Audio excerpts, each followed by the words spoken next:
मन के मते न चालिए, मन के मते अनेक, जो मन पर असवार हो साधु कोई एक। सूर्य भगवान उच्च के होने जा रहे हैं। 13 अप्रैल नवरात्रि का वह शुभ संयोग होगा। पंचमी की तिथि होगी, दिन होगा शनिवार, जिस समय पर रात्रि के 9:04 को ग्रहों के सम्राट भगवान सूर्य उच्च के हो जाएंगे। इनका उच्च का होना मेष राशि पर ही ये उच्च के होंगे, अर्थात सबसे ज़्यादा जो मनोकामना पूर्ति होगी वो मेष राशि के जीवन पर होगी। आज हम समझते हैं, जानते हैं कि किन किन भावों पर इन भगवान सूर्य का प्रकाश पड़ेगा, क्योंकि सारे जगत को अपनी आभा से प्रकाशित करने वाले एकमात्र सूर्य नारायण हैं। इनका गोचर एक साल में एक बार मात्र मेष राशि पर होता है और इसी स्थान पर ये परम उच्च के माने गए हैं।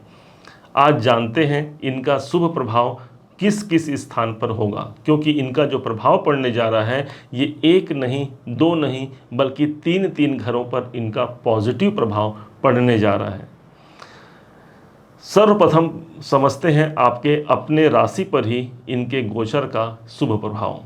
सूर्य नारायण जब आपके राशि पर ही आ रहे हैं, स्वास्थ्य जनित यदि कोई परेशानियों का सामना हम कर रहे हैं, किसी कारण से हमारे स्वास्थ्य में विलंब या परेशानी चल रही है, वहाँ पर एक मुक्ति प्राप्त होगी, अर्थात स्वास्थ्य में दूरी की स्थिति बनती है। सूर्य जहाँ पर होते हैं उस स्थान को प्रकाशित करते हैं, अर्थात जब लग्न पर उपस्थित हो गए हैं, मैं अपने अंदर अपने आप को स्वयं प्रकाशित कर पाऊंगा।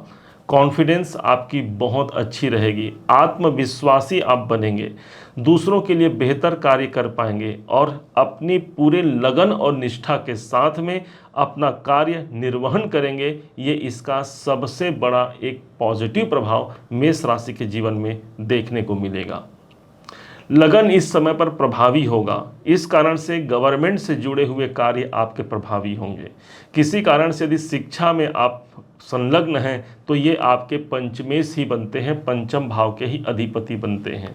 इस कारण से जो विद्यार्थी हैं उनको सफलता के शीर्ष मुकाम की प्राप्ति ये भगवान सूर्य नारायण उनको दिला पाते हैं।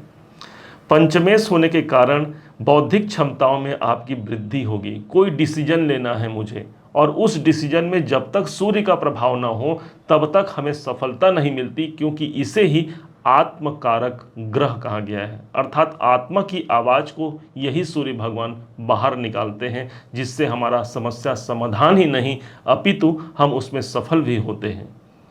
पंचम भाव मनोकामना का स्थान होता है और इसलिए मेष राशि के जीवन में मनोकामना की पूर्ति के लिए भगवान सूर्य इनके अपने राशि पर आए हैं। ये एक सबसे बड़ा पॉजिटिव प्रभाव इसे जानिएगा।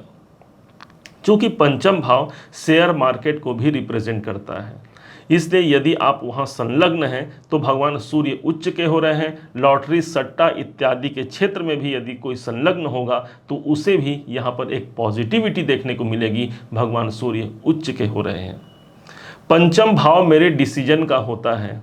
इस समय पर कोई विशेष डिसीजन आप ले सकते हैं, दूसरों के कार्य को भी अच्छा बनाने का आप प्रयास करेंगे, क्योंकि मेष राशि एक ऐसी राशि है जो अपना ही नहीं सदैव दूसरों के कल्याण की भावना रखते हैं, एक बड़ी जिम्मेदारियों का निर्वहन करते हैं और इसी कारण से सूर्य यहाँ पर उच्च के हैं, उन जवाबदारियों का आप निर्वहन कर पाएंगे। भगवान सूर्य जब लग्न पर हैं अर्थात आपकी राशि पर हैं तो इनकी 7वीं दृष्टि सप्तम भाव पर पड़ेगी। सप्तम घर वो स्थान हो गया जो दसम भाव से दसम भाव मेरे कर्म क्षेत्र का होता है, अर्थात कैरियर में भी एक नई प्रतिष्ठा, एक नई जागरूकता देखने को मिलेगी।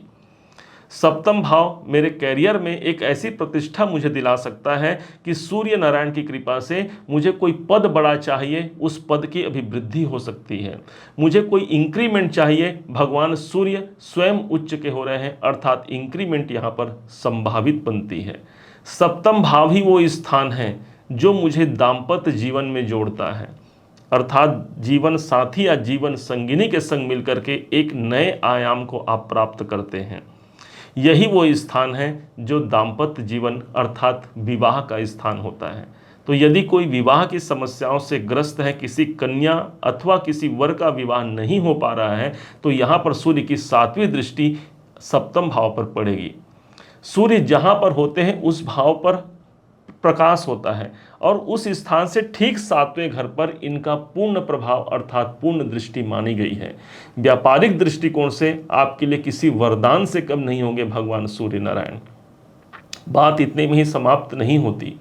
जो मेष राशि के भाग्याधिपति हैं, जो आपके भाग्येश हैं, यही बनते हैं गुरुदेव।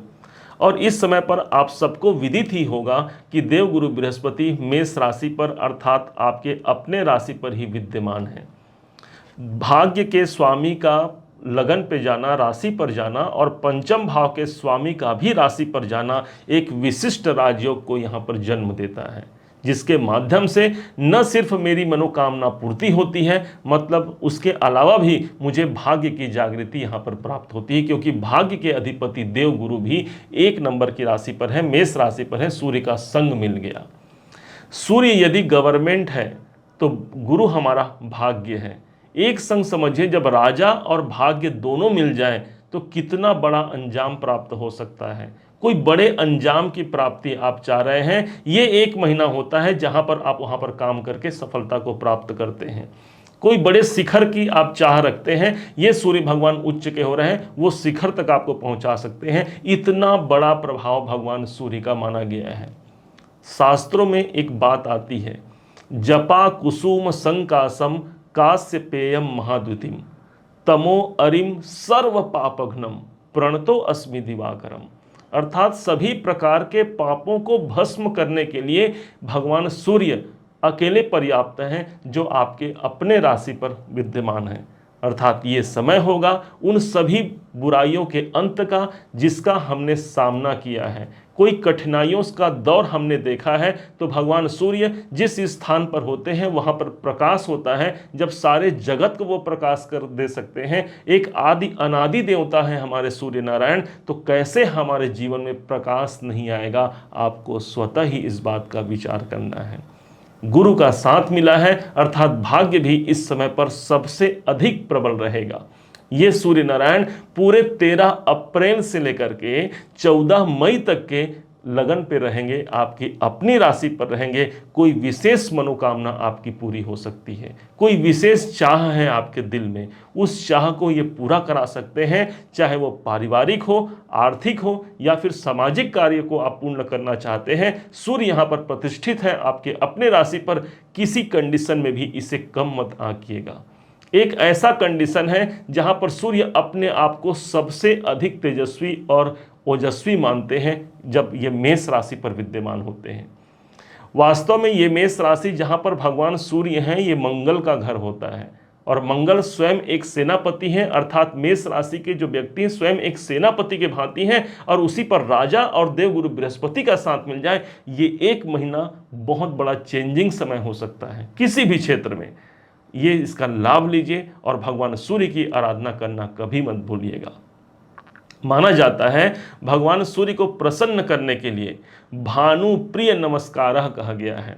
यदि आप सुबह जल्दी उठ पाते हैं, एक सबसे बड़ा ये प्रमाण है कि भगवान सूर्य आप पर कृपा बरसा रहे हैं, या फिर आप भगवान सूर्य की कृपा के प्राप्ति के अधिकारी बनते हैं। प्रातः जल्दी उठना, भोर जल्दी उठना भगवान सूर्य का वंदन है। और उस समय पर उठ करके भानु प्रिय नमस्कार, भगवान सूर्य को नमस्कार कर दीजिए। स्नान करने के पश्चात 1 लोटा जल भगवान को, जैसे भगवान शंकर जी पर चढ़ाया जाता है, उसी प्रकार भगवान सूर्य देवता को देखते हुए 1 लोटा जल भी अर्पण करना आपके जीवन को परिवर्तन कर सकता है। जो हमारे पिताजी हैं साक्षात भगवान सूर्य नारायण हैं। यदि वो हैं, जीवित हैं, तो ये समझे कि आपके जीवन में वो प्रकाश जीवित है, और यदि नहीं है तो वो प्रकाश में कहीं ना कहीं कुछ कमी है। और इसीलिए कहा जाता है पिता या पिता तुल्य जो व्यक्ति हैं, इनका आदर सम्मान करना, मान प्रतिष्ठा उनको प्रदान करना हमारे सूर्य को बली बनाता है, सूर्य का बल हमें प्रदान करता है। उम्मीद है आप सबने इसे समझा है, आप सबने इसे जाना है। यदि आपने इसे समझा है, जाना है, मेरे समझाने का प्रयास यदि आपको सार्थक लगा हो, मेरे समझाने का तरीका यदि आपको सार्थक लगा हो, तो हर बार की भांति इस बार भी अपना प्यार भरा लाइक और कमेंट करना कभी मत भूलिएगा। बहुत मोटिवेशन मिलता है हमें, हमने अच्छा कार्य किया है, मेष राशि ने सराहा है हमें। और हाँ, यदि अभी तक आपने चैनल को सब्सक्राइब नहीं किया है, सब्सक्राइब भी कीजिएगा। पुनः एक बार फिर आप सभी का दिवस बहुत मंगलमय हो, इन्हीं शुभकामनाओं के साथ। जय श्री राम।